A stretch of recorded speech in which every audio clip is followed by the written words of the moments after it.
Buenas tardes, bienvenidos a todos nuevamente a un nuevo episodio de La Ciencia y la Torá. En nuestro interés de buscar la reunificación de las ciencias, recuperar el espacio de las ciencias dentro del espacio de la Torá. Es decir, estas dos, la una conocida como religión y la otra simplemente conocida como ciencia, se separaron. Y nuestra idea es volver a reunificar las ciencias con la Torá, con la espiritualidad. Porque en realidad de eso se trata. La espiritualidad debe ser un camino de entendimiento, de comprensión y de conciencia basado en todo lo que es razonable, todo lo que es aplicable desde los diferentes puntos de vista a nuestro crecimiento espiritual. Y para crecer, todo lo que nos ayuda a crecer, todo el conocimiento que podría ayudarnos a crecer, es bienvenido. Y mucho mejor si lo que estamos estudiando es un libro que puede ser analizado paralelamente junto a diferentes disciplinas de la ciencia. Es decir, desde nuestro punto de vista no vemos que deba existir una separación entre los conceptos científicos y los conceptos bíblicos. Si es que existe una separación, allí tenemos un problema.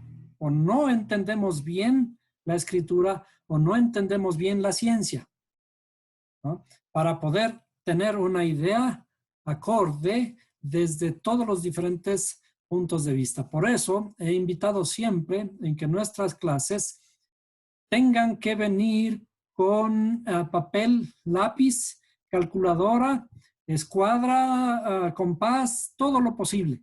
Y, por ejemplo, si es que en este momento ustedes tienen a la mano una tabla periódica de los elementos, vamos a estudiar un poquito de química, un poquito, para comprender de dónde salen todos los conceptos bíblicos, cómo fueron escritos esos conceptos, para que busquemos la armonía en todo lo que estamos aprendiendo. Por otro lado, también es de mi interés en esta reunificación el unificar algo que también está separado dentro de la misma religión, dentro de la misma religiosidad que nos enseñan, dentro de los diferentes centros que se imparte la escritura, en donde se enseña, se predica. En todos estos lugares de nuestro mundo, nosotros básicamente estamos dentro del mundo cristiano. Aquí se nos ha enseñado que la escritura está dividida en dos grandes partes: el Antiguo Testamento y el Nuevo Testamento. Claro que todas las dos vienen juntas en un solo libro, pero ese concepto de que es un Antiguo Testamento y un Nuevo Testamento ya nos separa las ideas. Y en general se predica de que el Antiguo Testamento y la ley ya no están vigentes. Y que está vigente ahora es el Nuevo Testamento. Y por eso se llama el Nuevo. Cuando Jesús vino, Él vino a dar una nueva ley, a abolir lo antiguo y a crear algo nuevo. Ese concepto es el que tenemos que de alguna forma recuperar, restaurar lo que está dividido. El creador no puede estar dividido y su palabra tampoco. Todo eso debe armonizar perfectamente de principio a fin. Y estamos buscando la forma en que todo esto armonice. De manera que vamos a iniciar con una aproximación al libro del Génesis. Vamos a buscar la raíz de lo que nosotros conocemos como el Jardín del Edén. ¿De qué se trata el Jardín del Edén? En el Jardín del Edén, el Creador dice que puso al Adán y después de que pone al Adán, se da cuenta, dice, no es bueno que el hombre esté solo. Y entonces dice, le haré una ayuda idónea, una ayuda contraria, que es el propio término hebreo. Le pondré una ayuda contraria para él. ¿Por qué contraria? Porque en realidad necesitamos, como seres humanos, fijarnos en algo para poder avanzar. Desde la perspectiva hebrea, en realidad cuando habla de la creación del hombre, está hablando no de la creación de un primer ser. Mucho se ha hablado y se trata de explicar que debió haber habido un ser humano. Esto no lo vamos a discutir.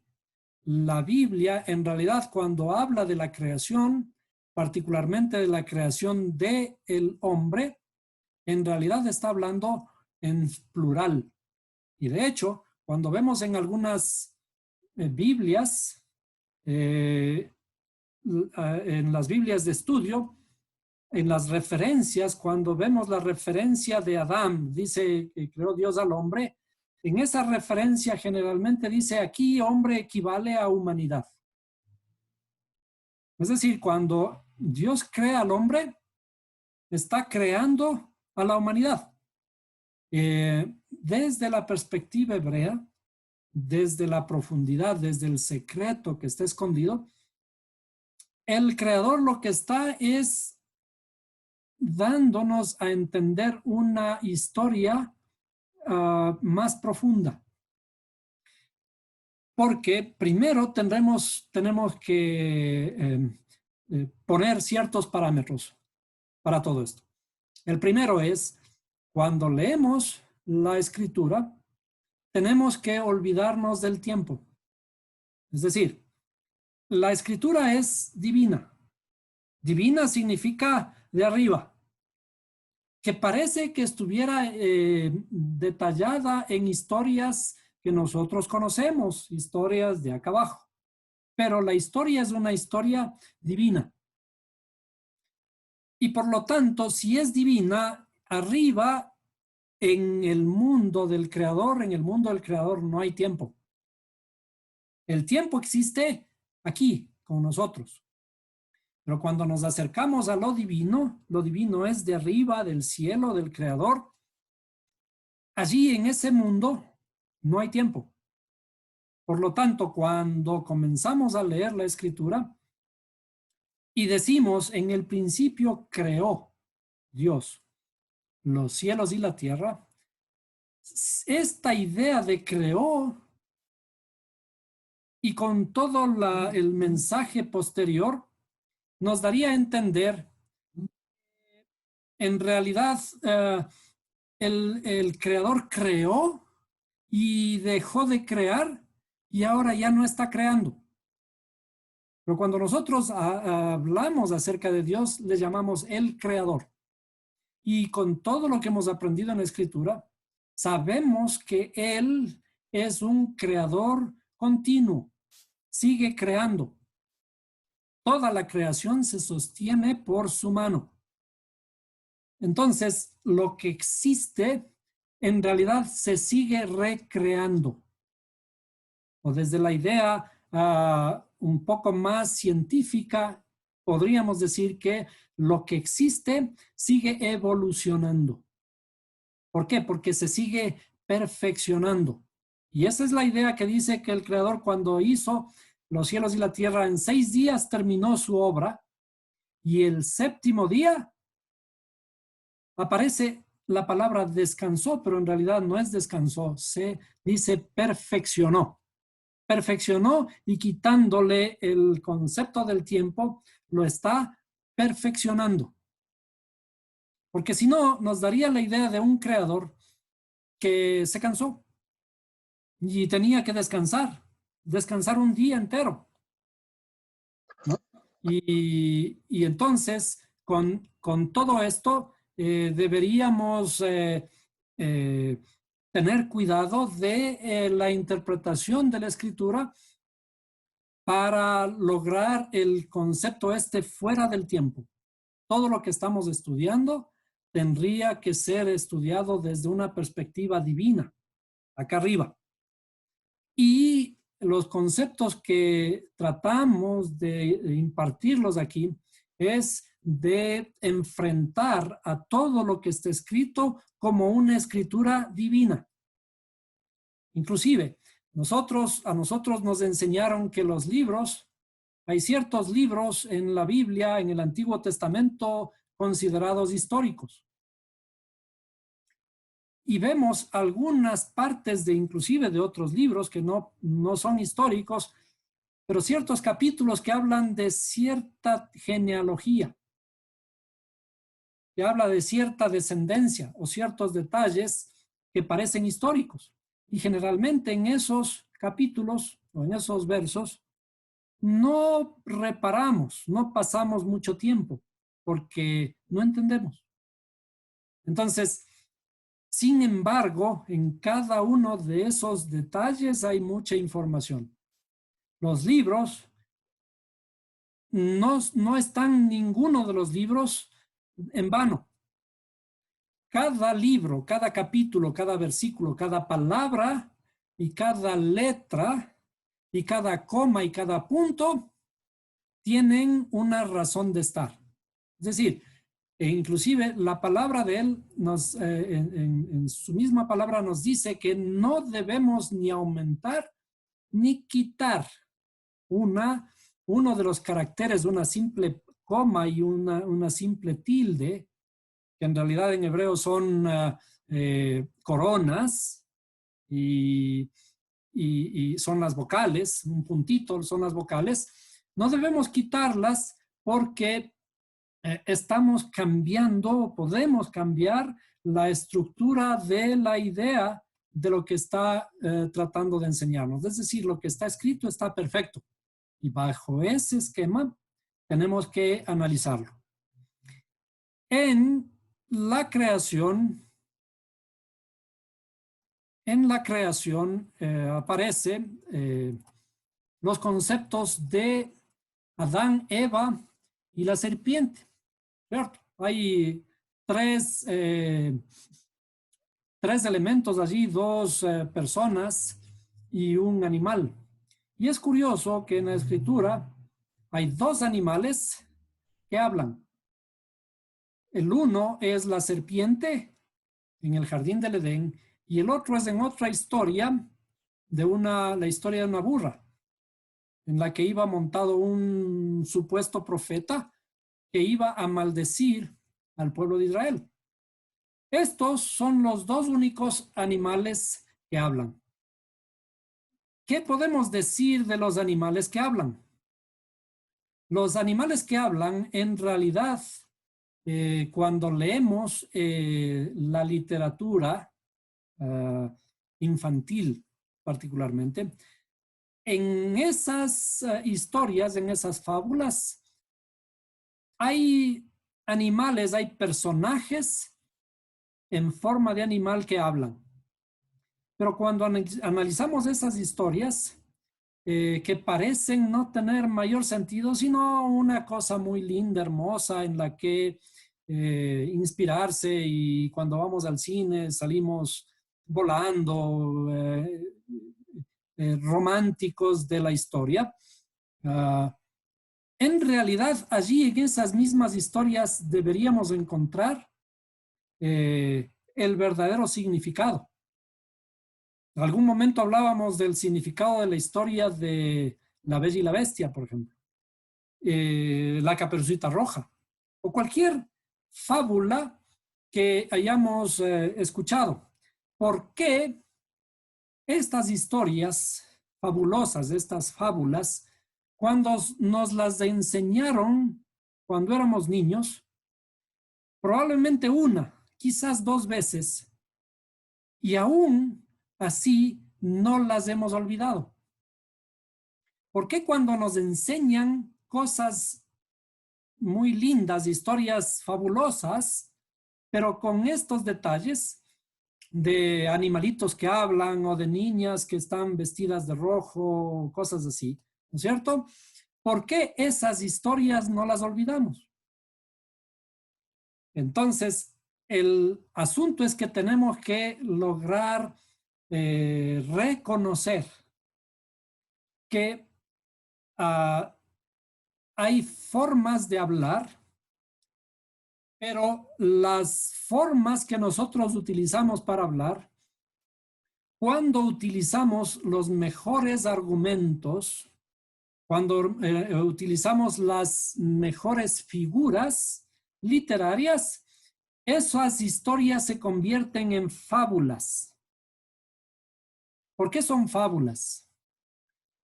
Porque son fabulosas. ¿Por qué las historias son fantasía? Fantasía porque alguien las crea y las recrea con una gran imaginación. Pero, ¿por qué son fantasía? Porque son fantásticas. Entonces, cuando utilizamos los mejores argumentos para escribir una historia, estamos utilizando un gran principio del ser humano que es la imaginación. Y cuando nuestra imaginación se eleva, creamos los mejores textos, los mejores libros. Y si ese libro que nosotros podemos crear puede merecer un premio, como los premios Nobel, por ejemplo, ¿por qué premian a los libros de escritores que escriben novelas, que escriben grandes historias creadas en base de su imaginación? ¿Por qué no se premia a historiadores, por ejemplo? ¿Alguna vez un historiador de cualquier historia del Ecuador, de Estados Unidos o del mundo ha recibido un premio Nobel? No que yo lo sepa. Pero, sin embargo, se premia a ese gran talento imaginativo de un escritor como Gabriel García Márquez, que imaginó un pueblo llamado Macondo. Y muchos creemos o creímos alguna vez que Macondo era es un pueblo. Y muy probablemente él recreó un pueblo en el que él vivió, ¿sí? Pero que no se llama Macondo, pero es parecido al que él vivió. Pero cuando alguna vez le preguntaron a él, y bueno, cuéntenos de Macondo, ¿dónde está Macondo? Y él dijo, Macondo, más que un pueblo, es un estado de ánimo. Macondo, más que un pueblo, es un estado de ánimo. ¿Qué es lo que el escritor quería mostrarnos? ¿Ven? Él quería contarnos algo que llevaba metido adentro, un montón de ideas, un montón de alegrías, un montón de tristezas, un montón de desánimo, porque también vemos esas historias que aparecen personajes que tienen que esperar y esperar y esperar, como el famoso coronel que no tiene quien le escriba y está esperando por tiempos largos, esperando que le llegue su famosa jubilación, por ejemplo, ¿no? Entonces, cuando un escritor escribe un libro, utiliza los mejores argumentos. ¿Para qué? Para hacer un libro fabuloso, fantástico. Y a eso se le conoce como la locura divina. Cuando alguien entra en un arrebato divino, puede utilizar las mejores figuras del lenguaje, puesto que el lenguaje es el mejor, la joya más grande del universo que nosotros tenemos y podemos utilizarla. Entonces, un libro de esas características ha merecido un premio, o un escritor con varias obras de ese tipo. ¿Y qué diremos ahora de la Biblia?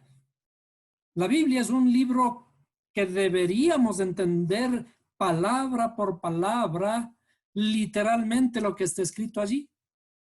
¿O es acaso el fruto de una mente superior, del más grande de los poetas?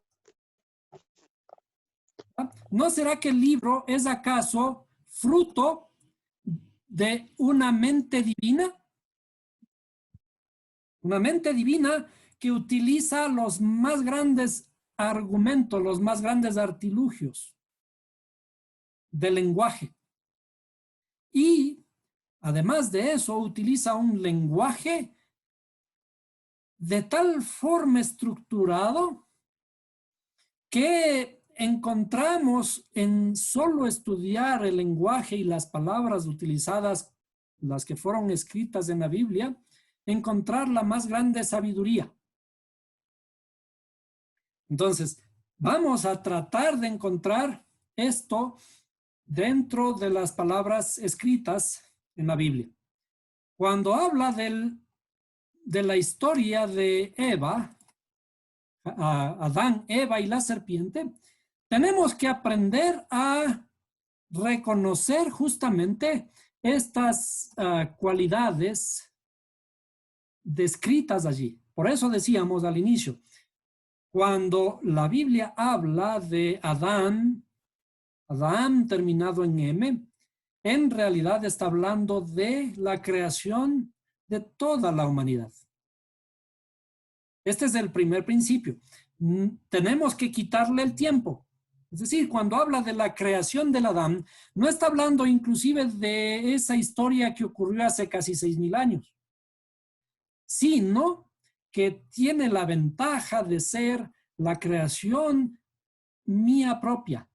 Aquí, dentro en mi interioridad, ocurre el famoso jardín del Edén, la creación del Adán y creación de Eva. ¿Y dónde está la serpiente? Aquí mismo, en el mismo jardín. Y esa batalla, la primera batalla que existe, descrita en la Biblia, en la que la serpiente engaña a Eva, ¿en dónde se da? ¿En qué jardín se da? ¿En dónde está el jardín en donde se dio esa batalla? El engaño que produce la serpiente a Eva y después Eva a Adán. Ese campo de batalla, el primer campo de batalla es nuestro corazón. Y comencemos a ver un poquito el detalle. Veamos. Si es que nosotros regresamos al árbol de la vida que hemos estado analizando desde las primeras clases, vamos a dibujar un poquito nuevamente la estructura de este árbol de la vida en nuestra interioridad. El árbol de la vida está constituido por, no es un árbol verde, no es un árbol de troncos, es una estructura. Y es una estructura que podríamos analizarla en este momento desde el punto de vista psicológico, en donde la cabeza de este árbol de la vida está compuesto por las facultades intelectuales. Nuestras facultades intelectuales. Nuevamente, repito, esto es una forma psicológica de describir este árbol de la vida. Que las facultades intelectuales estarían ubicadas aquí en mi cerebro, en mi cabeza. Estas tres facultades intelectuales, la primera es la corona, que es como el premio, digamos. Después de todo el trabajo que podamos hacer es el premio. Luego, Jochma o la sabiduría, el principio padre. El principio padre o la sabiduría, ¿sí?, que corresponde al lado derecho de nuestra funcionalidad. El lado derecho en el cerebro correspondería al hemisferio izquierdo. El hemisferio izquierdo físicamente controla la parte derecha de nuestro cuerpo. Y el hemisferio izquierdo que controla la parte, perdón, el hemisferio derecho que controla la parte izquierda de nuestro cuerpo. Lo que, por ejemplo, ¿por qué muevo la mano izquierda? Porque hay una orden que aparece en mi hemisferio derecho. ¿O por qué muevo la mano derecha? Porque hay una orden en el hemisferio derecho de mi cerebro. Estamos compuestos de dos hemisferios aquí. Y el primero, el de la derecha, sería el principio padre o la sabiduría. ¿Bien? Y en la izquierda, el principio madre o el entendimiento. Voy a hacerle un poquito menos porque están las letras muy grandes. Ahí. Y vamos a borrar esto. Bueno, un segundo. Voy a escribir nuevamente. Esto sería la sabiduría. En hebreo, Jochma. Y el entendimiento a la izquierda llamado Binah. Estas son las facultades intelectuales. Ahora, si separamos en dos grandes grupos, estas facultades de abajo serían las facultades emocionales. ¿Ven? Las facultades emocionales. Y vamos simplemente a ponerlos aquí emociones. ¿Ah? ¿Cuál es el gran drama del ser humano? ¿Y qué es lo que el Creador quiere de nosotros? El gran drama del ser humano es que nos dejamos llevar por nuestros impulsos. Nos dejamos llevar por inclusive este cerebro reptiliano, este cerebro animal o el cerebro, ¿cómo se llama esta partecita del cerebro aquí adentro? Que controla nuestra parte, esta parte de la que somos nosotros como seres vivos, como animales, ¿no? Esta parte que nos ayuda a nosotros a sobrevivir. Luchamos por nuestra subsistencia, ¿no? En esta parte inferior la consideramos nuestra alma animal, a grandes rasgos, y arriba esta parte de la cabeza, diríamos que es el alma espiritual o el alma divina. El hombre está compuesto de una estructura que le permite defenderse en la vida.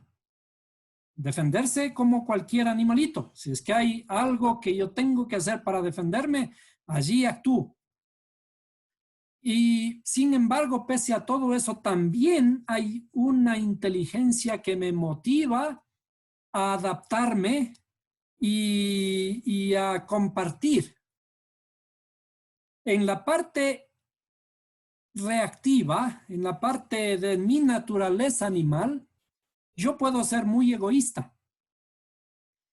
Pero hay momentos que, gracias a mi pensamiento, ya puedo inclusive dejar mi egoísmo a un lado y hasta dar la vida a cambio del amor de mis seres queridos. Entonces, estos dos grandes grupos, la parte intelectual y la parte emocional, llamémosle un solo grupo, a esta parte de arriba podemos llamar rápidamente cielos. Dos grandes grupos. Y a esto le vamos a llamar tierra.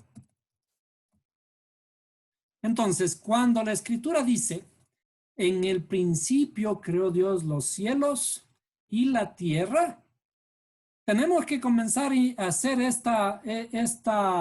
este repaso físicamente, en el principio creó Dios los cielos y la tierra. Es decir, cuando habla la Escritura de la creación de los cielos y la tierra, no está hablando de esos cielos y de esta tierra sobre la que estamos pisando. Porque si es que pensamos en el principio que dijimos anteriormente que el tiempo no existe. Por lo tanto, ¿qué es lo que está, qué cielos está creando en este mismo momento el Creador? Nuevamente, está creando mis cielos y está creando mi tierra.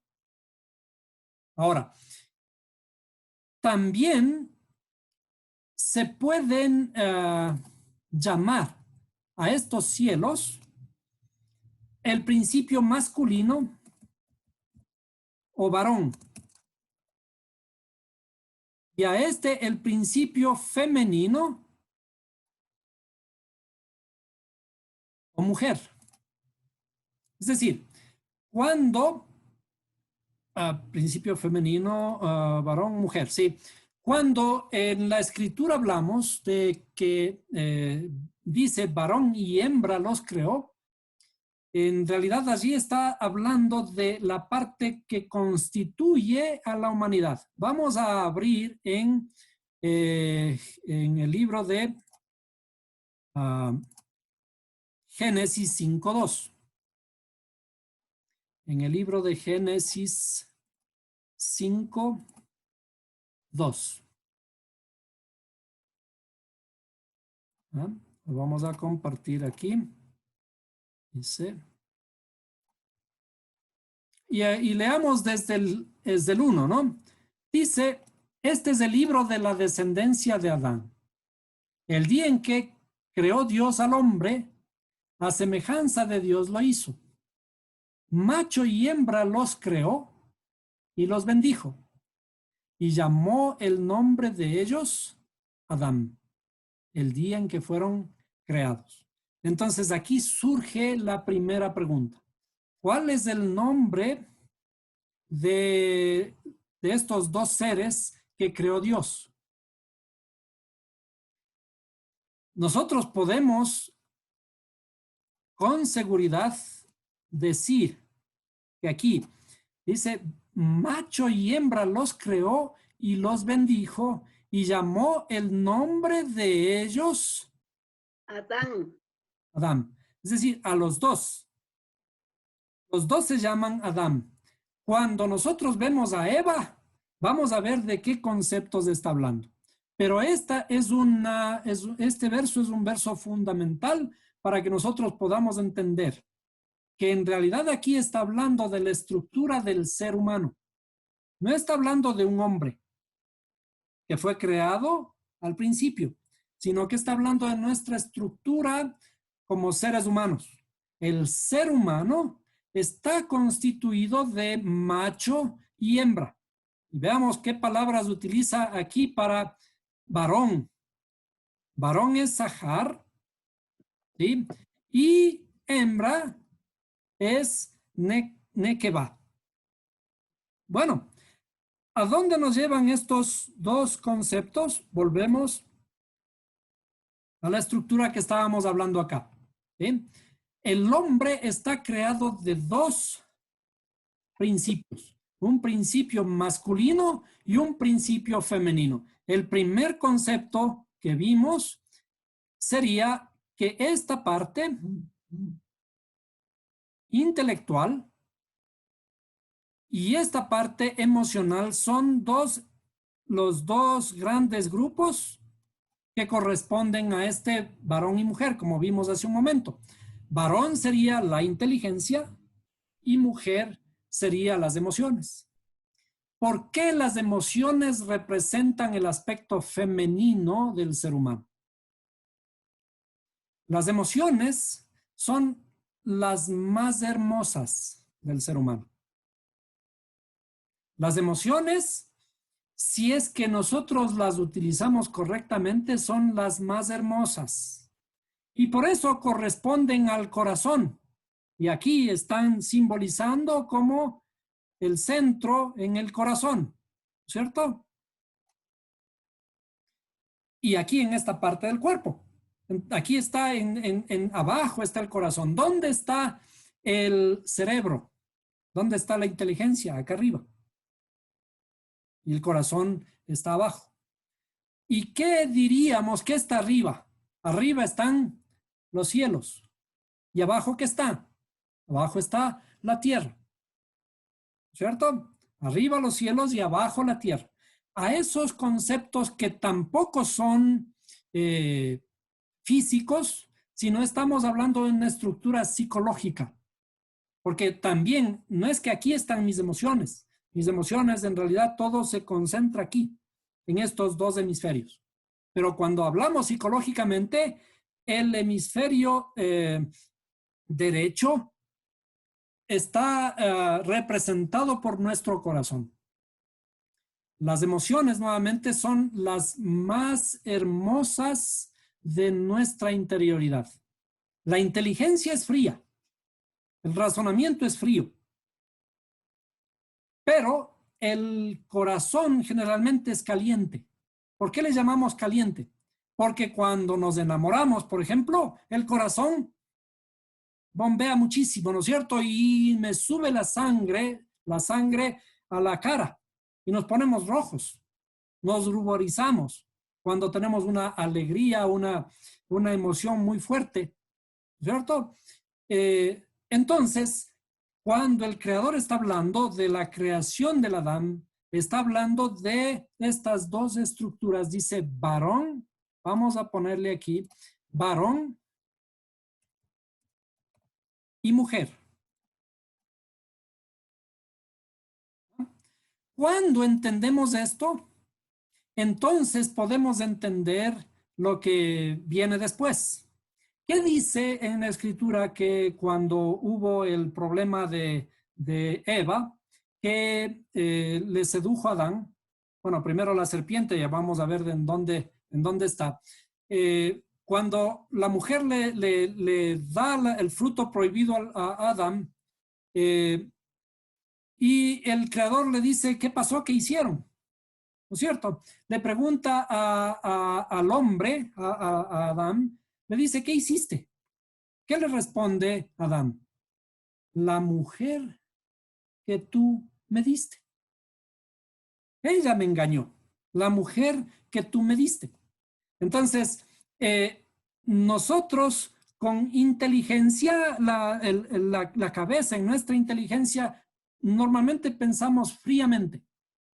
¿Ah? Y en nuestras excusas buscamos culpables. ¿Sí? ¿Por qué hice esto? ¿Por qué, por ejemplo, tuve un arrebato por acá? Y me preguntan, ¿qué pasó? ¿Qué hiciste? No, no tengo la culpa, es que yo soy así. Es que me dejé llevar por mis emociones.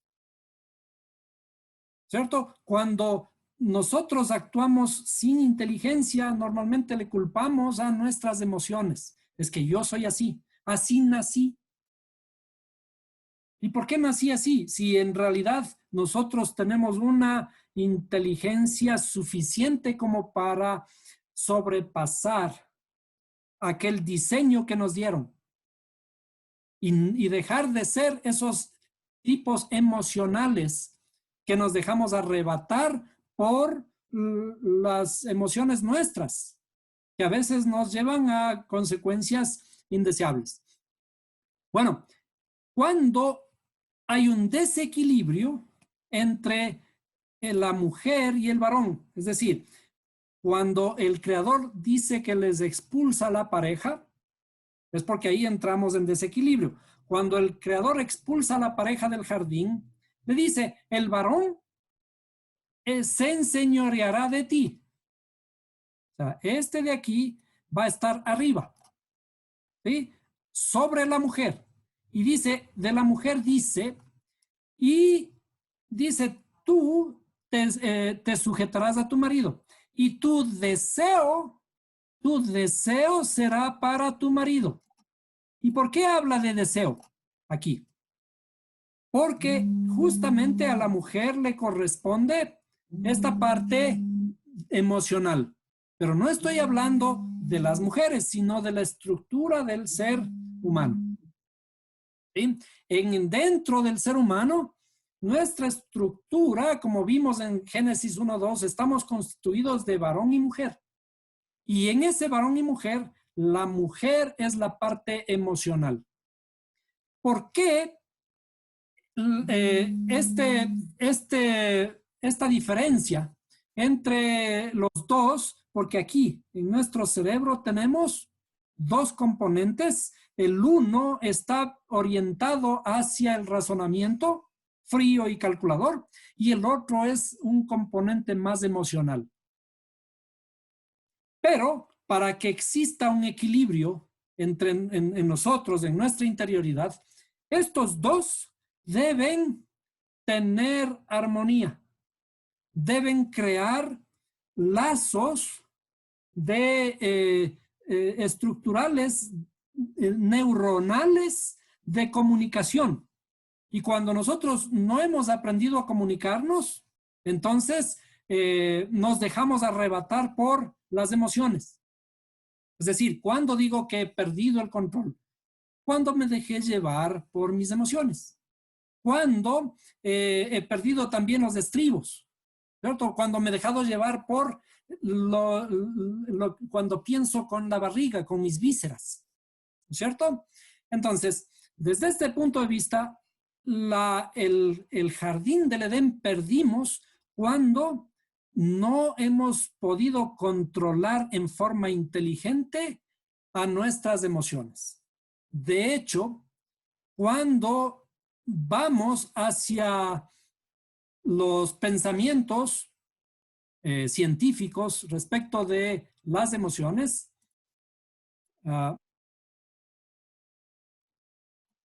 cuando vamos hacia a revisar los textos científicos respecto de las emociones, hay dos elementos que juegan particular importancia en esto de nuestras emociones. Como decía, el grave problema del ser humano es el control emocional. Y por lo tanto, la clave de recuperar nuestro control de las emociones es justamente la gestión emocional que podemos hacer por medio de la inteligencia. Y debido a eso, debido a que hacemos una mala gestión emocional, debido a eso envejecemos. ¿Por qué envejecemos? Porque tenemos estrés. Y el estrés está producido por que internamente en nuestro cuerpo hay ciertas hormonas que se producen cuando estamos con estrés emocional. Por lo tanto, tenemos que evitar las emociones negativas. El envejecimiento es un fenómeno obviamente inevitable, pero de todas maneras podemos modificar el ritmo en que envejecemos. Y esto porque hay influencia que ejercen nuestras emociones y pensamientos sobre las hormonas y el sistema inmunitario en nuestra interioridad. Es decir, tenemos una emoción y esa emoción genera ciertas hormonas perjudiciales o agradables o que me pueden ayudar. Nuestros pensamientos son los que dan paso a las emociones. Es decir, ¿qué tenemos guardado? Lo que hablábamos en las clases pasadas. ¿De qué tenemos guardado en nuestro corazón? Habla la boca. Entonces, nuestros pensamientos dan paso a emociones relacionadas y estas a un movimiento neuroquímico asociado que influye directamente en las hormonas. Por eso, un pensamiento negativo puede traducirse en un malestar físico. Y eso ya sabemos. ¿Por qué dicen que, por ejemplo, a mi mamita no le deben dar un contratiempo? No le deben hacer enojar. Porque ya saben, ella en una circunstancia de esas puede estar malita y puede morirse. Los pensamientos negativos se traducen en un malestar físico, porque este malestar físico impulsa ciertas neuronas, ciertas hormonas sobre nuestro cuerpo y esas hormonas nos pueden hacer daño. Las emociones nos pueden generar serotonina. Y la serotonina es un neurotransmisor que mejora la calidad de vida. De hecho, regula el estado de ánimo, evita la depresión, reduce la agresividad, regula el ciclo del sueño. Por tanto, también va a aumentar nuestro proceso de envejecimiento. O sea, vamos a poder vivir un poquito más de tiempo porque rejuvenece nuestras células. Pero sin embargo, ¿qué ocurre cuando somos mala sangre, por ejemplo? Cuando tenemos mal carácter, cuando tenemos emociones contrarias, negativas. Allí se produce un déficit de la serotonina y por otro lado un exceso de cortisol. Es decir, allí nomás hablamos de dos hormonas, la serotonina, que si tenemos más serotonina estamos mejor. Y si tenemos un exceso de cortisol, ahí en cambio estamos en problemas. Vamos a mirar, déjenme poner aquí un texto. La serotonina tiene una fórmula química. La fórmula química, les decía, ¿se acuerdan que teníamos que tener una tablita periódica de los elementos a la mano? Y vamos a ver. La serotonina tiene una fórmula, una ecuación química, C10H12N2O. Y veamos cuánto nosotros podemos calcular qué número atómico tiene, o gematria, desde el punto de vista hebreo, la gematria de la serotonina. Si calculamos la gematria con la tabla periódica a la mano, de los que ya recuerdan, ¿cuánto vale el carbono? El número atómico del carbono. El número atómico del carbono era 6. El número atómico del hidrógeno. El hidrógeno vale 1. Y el número atómico del nitrógeno, el nitrógeno vale 7. Y el oxígeno, 8. Con estos valores, por favor anoten los valores de carbono 6, hidrógeno 1, nitrógeno 7 y oxígeno 8. Seguimos la tabla periódica y por lo tanto C10 sería 10 átomos de carbono, serían 60. 12 átomos de hidrógeno sería 12. 2 átomos de nitrógeno serían 14 y un átomo de oxígeno 8. Si sumamos entonces 60, 12 más 14 y más 8, llegamos al número de 94. ¿Qué es este número? 94. El hebreo está constituido de tal forma que si nosotros encontramos un paralelo, una palabra equivalente a 94, encontramos algo así como buena suerte, que en hebreo es Mazel Tov. Y justamente hoy estábamos diciendo felicidades a una cumpleañera.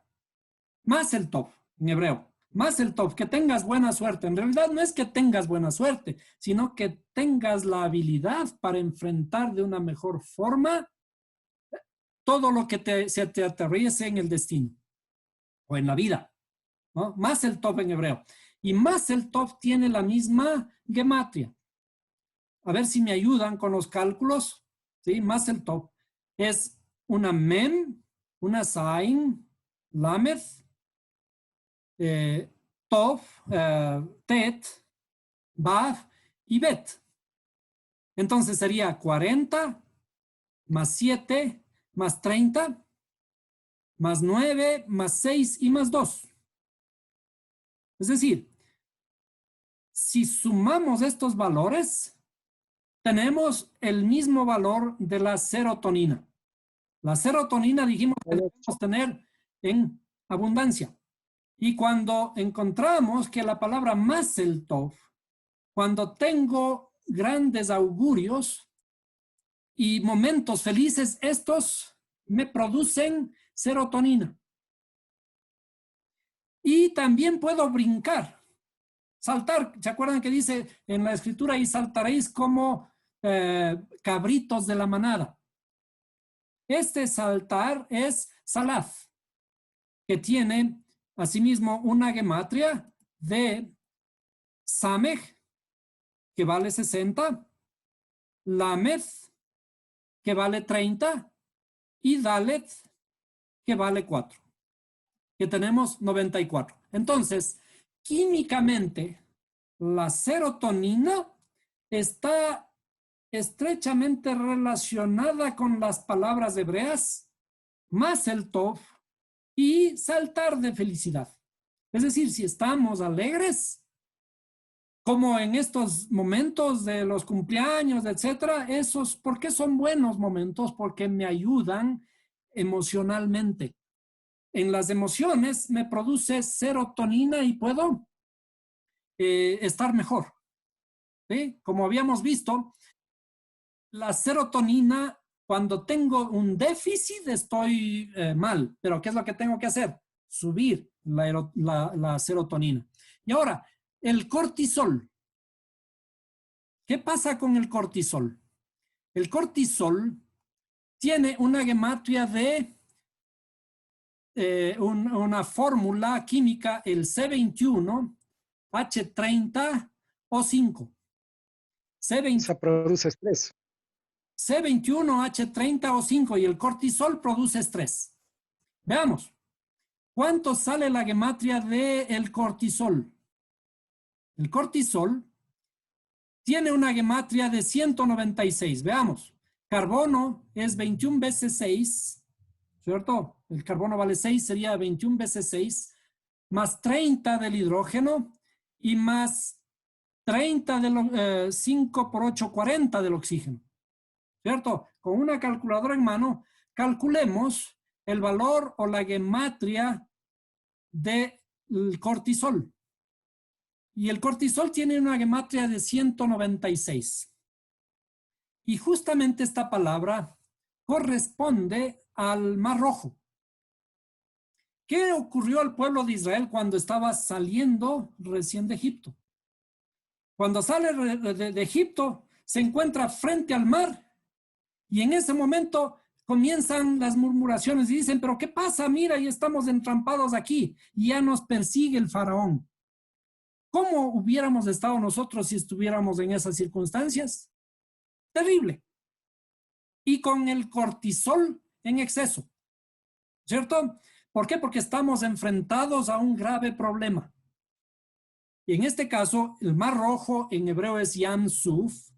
Yam Suf, que se escribe Yud, Mem, Samech, Bad y Pei. Es decir, saquemos el valor.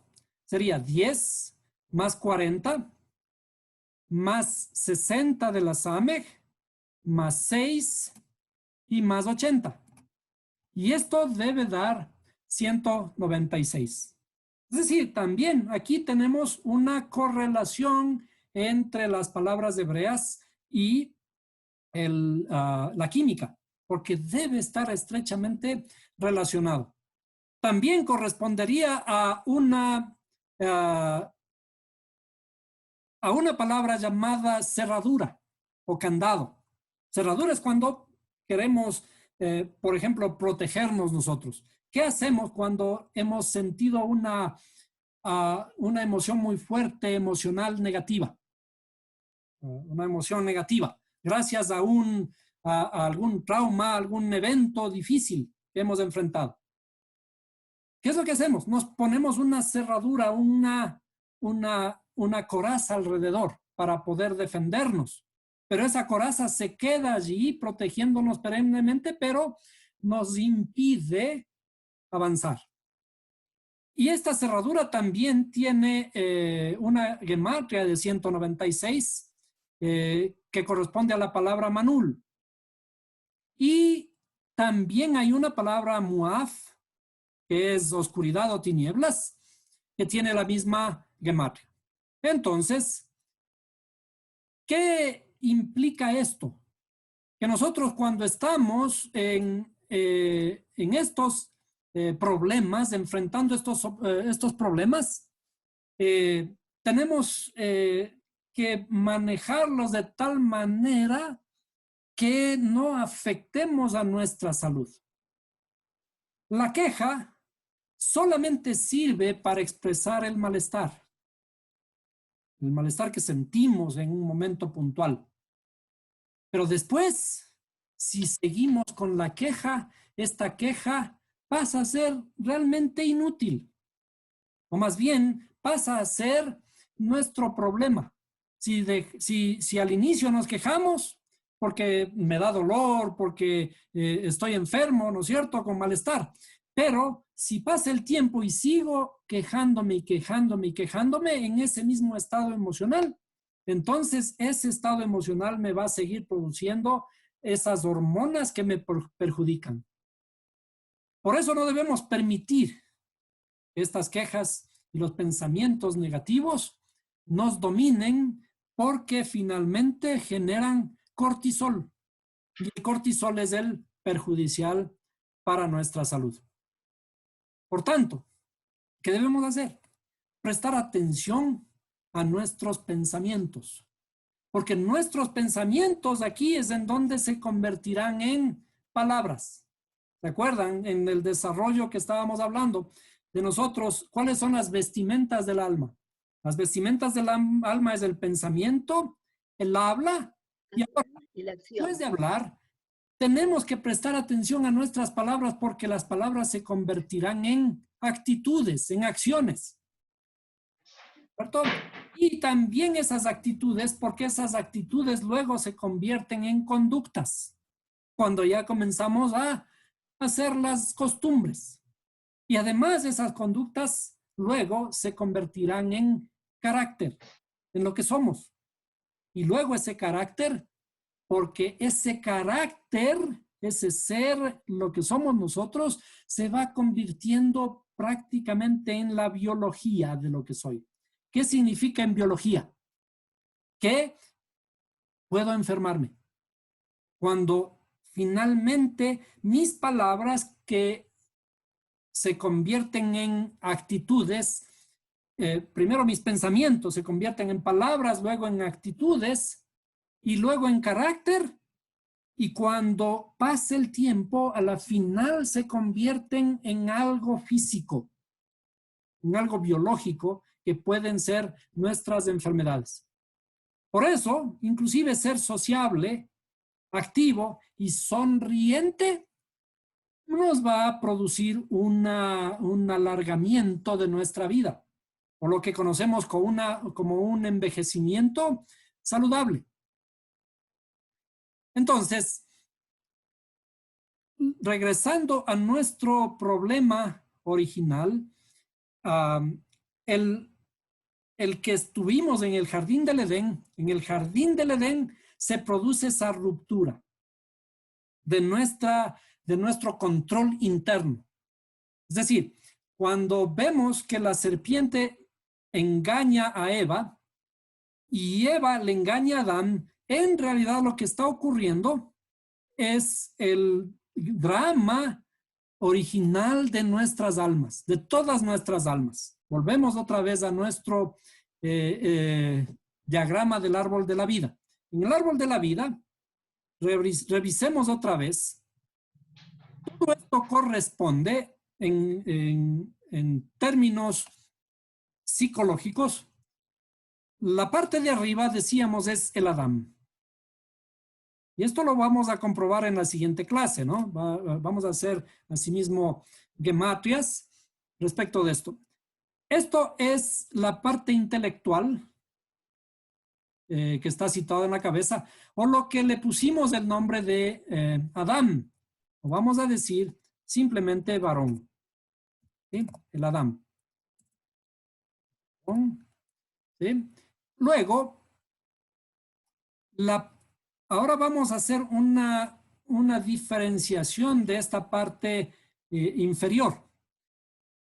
En la parte intermedia tenemos el corazón, ¿sí? Que es más emocional. Entonces, esto sería Eva. Le vamos a poner Eva, varón, y diríamos acá es Adán, ¿no? Adán. Y acá es Eva, o en hebreo, Javá. ¿Ah?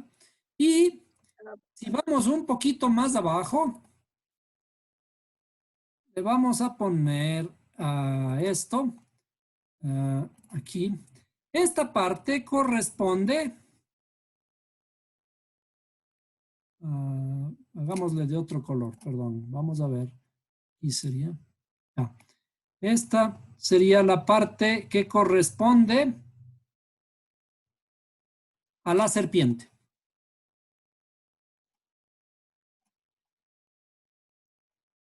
La serpiente en hebreo, Nahash. ¿Sí? Visto desde este diagrama, Nahash corresponde a nuestras vísceras. Está en nuestras vísceras. En nuestras vísceras está particularmente, ¿cuál es el órgano que produce la bilis? El hígado. El hígado. Entonces aquí en nuestras vísceras está el hígado. ¿Se acuerdan que a veces alguien nos dice, cuando estamos diciendo algo, alguna tontería, dice, pero estás hablando con la barriga? ¿No es cierto? Eso es porque estamos como pensando desde abajo, sin sentido. O cuando alguien pierde el control, cuando dice, perdí los estribos, o me salió el indio. ¿Qué significa que me salió el indio? Me salió el indio significa que aquí el hígado ha producido la bilis, y esa bilis, porque todos son procesos químicos en nuestra interioridad. Entonces, si es que me salió el indio, me ha producido la bilis, esto de acá, entonces, primero me ruborizo. ¿Qué significa? Que tengo algo sobre el corazón. O sea, la bilis ha hecho transformar mis emociones. Y perdí el control, y entonces, por ejemplo, me sale el indio porque el hígado me produjo la bilis, y entonces este hombre emocional, o mejor dicho, la parte femenina nuestra, mis emociones, hacen que reaccione de una forma dura contra otro. Y allí es en donde ocurren los grandes desastres. Hay personas que han acabado su vida por una tontería, porque en ese momento tenían una pistola a la mano, un cuchillo, etcétera, por una gran emoción, cometieron una tontería y se amargaron la vida, fueron a parar a la cárcel. O peor, perdieron la vida. Y entonces, cuando la bilis me controla mi corazón, y el corazón emocionalmente controla mi razón. Es decir, ya no actúo con inteligencia, ya no pienso, se ha anulado mi pensamiento y actúo emocionalmente, o actúo pensando con la barriga, con las vísceras. Ese es el drama del jardín del Edén. Lo que ocurrió en el jardín del Edén no tenemos que verle como ocurrió. Lo que ocurre en el jardín del Edén todo el tiempo es esta historia psicológica dentro de nosotros, en donde la serpiente engañó, la serpiente Nahash engañó a Eva, ¿sí? Y Eva, y juntos le engañaron al Adán. El comer del fruto prohibido es una historia que contiene elementos internos. Es decir, no es que esa historia ocurrió tal como ocurrió, sino por el contrario, es una historia que si le quitamos el tiempo, es una historia que sigue ocurriendo continuamente. ¿En dónde? En el principal campo de batalla de todas las batallas, que es el corazón del hombre. Por lo tanto, tenemos que aprender a interiorizar lo que leemos en la escritura, a leerlo más profundo, a encontrar las raíces de cada palabra. Como dijimos, Adam es una palabra que termina en M y que simboliza la humanidad. Es la humanidad la que está estructurada de esta forma. Y al estar estructurada de esta forma, este drama de perder el jardín del Edén, de perder el control, es un drama que ocurre cada instante en nuestra vida. ¿Y cuál es el trabajo? ¿Cuál es el trabajo que tenemos que hacer? Dice, y el varón será cabeza de la mujer. Y fíjense la estructura que tenemos aquí. El varón será la cabeza de la mujer, ¿sí? Y dice que el varón se enseñoreará sobre la mujer. Y a la mujer le dice, tu deseo será para tu marido. Y si nosotros vamos a muchas otras referencias en la escritura, incluyendo las del Nuevo Testamento, hay uno de los apóstoles que dice, prohíbo a la mujer hablar en la congregación. ¿Qué significa eso? ¿Les está limitando a las mujeres? De ninguna manera. Cuando le entendemos la estructura de todos estos conceptos y de toda esta simbología, lo que está diciendo es, no permito ser emocionales en la congregación. ¿Qué es ser emocionales? Emocionales es dar riendas sueltas a mis emociones. La alabanza, el adorar, el bendecir al Creador, si bien es cierto que tenemos que emplear cierta emoción allí, no tenemos que dejarnos llevar por las emociones. Nuestra inteligencia tiene que controlar las emociones. Por eso la mujer tiene que estar sujeta a su marido. ¿Sí? La mujer sujeta a su marido. Y mucho más todavía. Le dice, y la mujer, que es esta parte emocional interna nuestra, la mujer dice, únicamente se salvará engendrando hijos. Si permaneciere en fe y amor, dice, ¿no? Pero la mujer únicamente se salvará engendrando hijos. ¿Qué significa? Que en nuestra interioridad nosotros tenemos un problema. En nuestra interioridad nosotros tenemos este problema que no sabemos dominar nuestra parte femenina. Y tenemos que aprender a controlar con inteligencia. Y por lo tanto, todo el trabajo que tenemos que hacer radica en este trabajo en nuestra interioridad. ¿Cuántas emociones, a grandes rasgos, hablamos al inicio, se encuentran aquí abajo?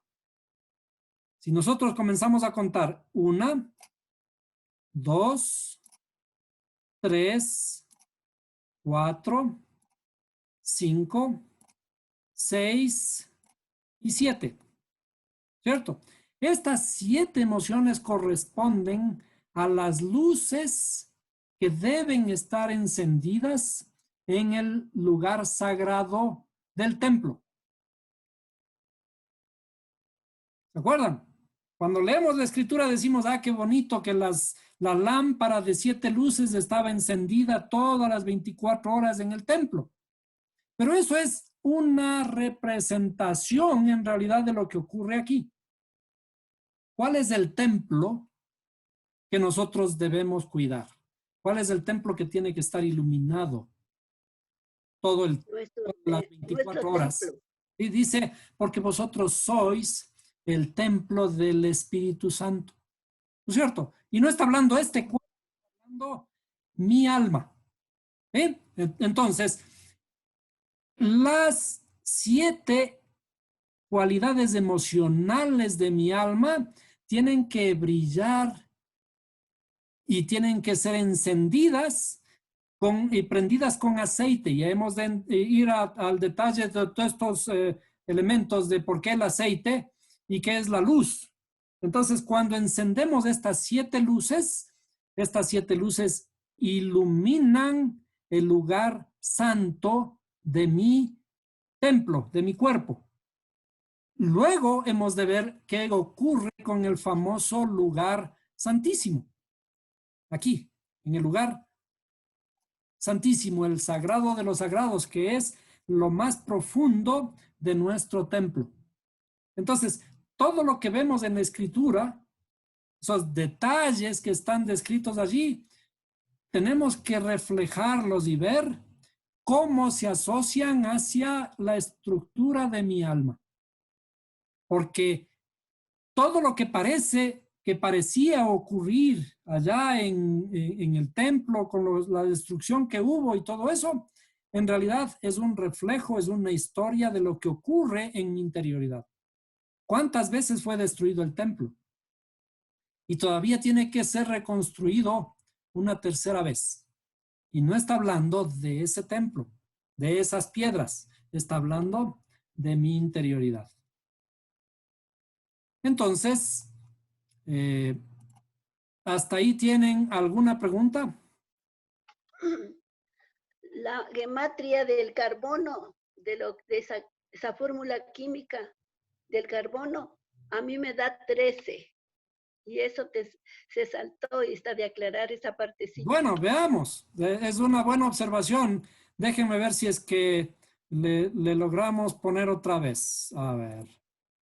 La primera fórmula. La primera. Y del carbono. La serotonina. La serotonina. Perfecto.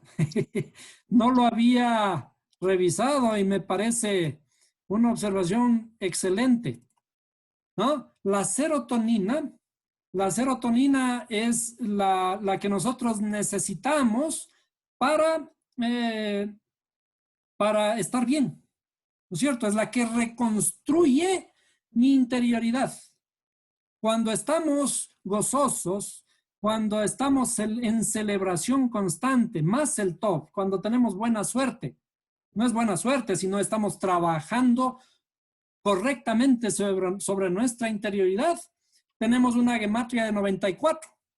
Y si es igual a 13. Los dígitos, sería 9 más 4. 13. Perdón, un momentito. 9 más 4 igual a 13. ¿Y qué es 13? Eso faltaba. 13, me parece excelente, ¿no? 13 corresponde a la unidad y corresponde al amor, al ejad en hebreo y a Javá. Cuando tenemos serotonina, estamos bien, de buen ánimo, siempre vamos a buscar la unidad. Primero comenzando con nuestra unidad interna. Es decir, ¿dónde inicia el divorcio? Aquí. Aquí está el divorcio en nuestra interioridad. Aquí inicia todo y luego se expresa. Pero ¿qué debemos encontrar? ¿Qué debemos hacer? Tenemos que encontrar la unidad. Tenemos que encontrar la armonía en nuestra propia interioridad. Tenemos que encontrar el amor en nuestra interioridad. Cuando tenemos amor en nuestra interioridad, entonces imagínense, tenemos buenas hormonas que me llevan hacia una buena circunstancia física interna. Es decir, al inicio estábamos hablando de que decíamos que la escritura es un 90% espiritual y 10% físico. En realidad hay una unificación. Mi cuerpo y mi espíritu tienen que estar en unidad, en armonía. Cuando en lo divino, en la espiritualidad, está bien todo, eso se refleja directamente en nuestro cuerpo. Pero cuando no ocurre eso, A lo mejor allí es, no sé, veamos cuánto sale la gematria de 196. Sería 15, 16. Y por tanto eso nos lleva a 5. La gematria final reducida de 196 sería 7. 5, que tiene, me lleva a que debo conectar mi habla. ¿Se acuerdan que el problema que normalmente tengo es cuando mis palabras que reflejan mi pensamiento me llevan a diferentes acciones, a descontrolar mis actitudes, porque finalmente esas actitudes se convierten en conducta y esa conducta en algún momento se desarrolla en biología, en algo físico que es una enfermedad. Entonces, el remedio de todas maneras para todo, el remedio es reconstruir mi interioridad para que lo que yo pueda hablar cosas buenas, pueda hablar cosas que den ánimo, pueda hablar amor, pueda hablar unidad, pueda hablar positivismo, que pueda mis palabras transmitir a los demás, como por ejemplo en estas circunstancias. Mientras más miedo acumulemos en estas circunstancias, más negatividad nos vamos a influir en nosotros. Pero sí, pese a las circunstancias, buscamos el amor, la armonía.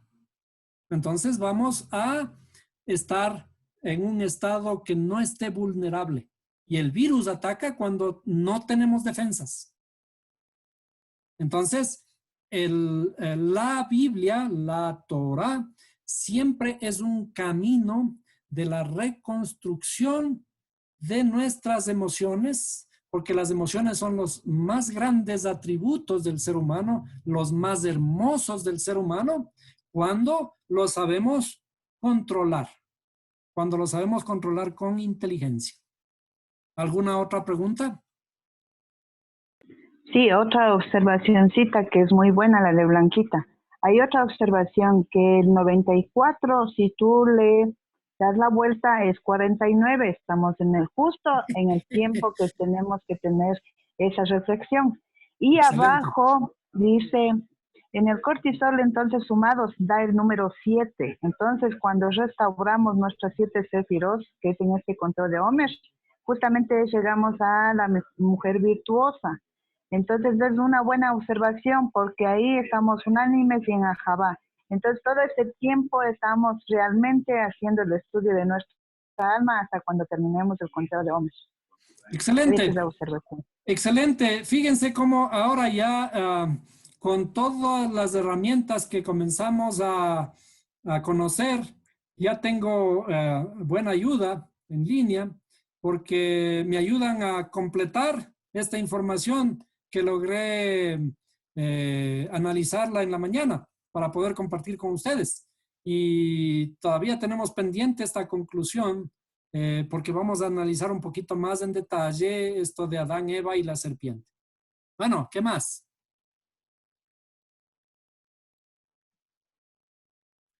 Otra observación. ¿Sí? Dijiste en el principio que había 2 animales que habían hablado, ¿no es cierto? Algo del burro ahí. La burra. Pero yo veo que hay un tercer animal que habló, ¿Cuál? que es la serpiente que le dijo a Eva. ¿Qué le dijo? Por eso Entonces ahí habló. La serpiente, entonces es otro animal que habló, pues. Por eso, la burra y la serpiente son solo 2 animales. Ah, ya, entonces el burro no cuenta. No, burro no, burra. La burra, Ya. La burra y la serpiente son 2 animales que hablaron. Ya, los 2 que hablan. Están escritos Está en bien. la Torah que hablaron. Y sobre eso hemos de hablar algún momento, porque es interesante. Son solo 2 que hablaron. ¿Y qué tiene que ver el uno con el otro? No hay más animales que hablen, ¿no? Pero bueno, entonces espero sus comentarios por el chat, las redes sociales y continuaremos el día de mañana con este tema. Les espero nuevamente a la misma hora. Muchas gracias.